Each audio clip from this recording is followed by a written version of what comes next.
আজকের ভিডিওর আলোচ্য বিষয় হচ্ছে গ্রুপ ডির zone wise cut off. Zone wise cut off বলতে আমরা ভিডিওটায় আলোচনা করব শুধু বাঁকুড়া এবং পুরুলিয়া জেলার যে কাট অফটা হতে পারে এবারে গ্রুপ ডির এক্সামে, সেটা এই ভিডিওতে আমরা আজকে আলোচনা করব। তো এই কাট অফ ভিডিওটা সম্ভাব্য এটা 100% মিলবে সেটা কিন্তু নয়। আমার মতে গ্রুপ সি এর যে কোশ্চেন প্যাটার্ন ছিল তার থেকে একটু টাফ অবশ্যই ছিল গ্রুপ ডি এক্সামের জিকেগুলো। তো কাট অফ আমাদের কত যেতে পারে, ইউআর আমাদের কাট অফ কত যেতে পারে সেটা আমরা দেখে নিই। ইউআর যাবে, ইউআর কাট অফ হচ্ছে 37। হ্যাঁ, এবারে +-1-2 হতে পারে।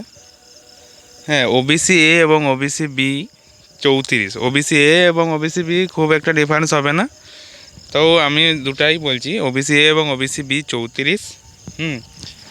এসসি আমাদের যেতে পারে 32, এসটি 30 এবং ইডাব্লিউএস, তোমাদের ইডাব্লিউএস এর কথা বলছি, ইডাব্লিউএস 28। কারণ ইডাব্লিউএর ভ্যাকেন্সিও খুব ভালোই ছিল তোমাদের এই গ্রুপ ডির এক্সামে, 490 না কত ছিল। এই কাট অফটা শুধু মানে আমি বাঁকুড়া পুরুলিয়া ছেলেদের জন্য বলছি। হ্যাঁ, বাকি জেলার কাট অফ এটা নয়। রেজাল্টটা ভোটের পরে দিয়ে দিলেই ভালো হতো।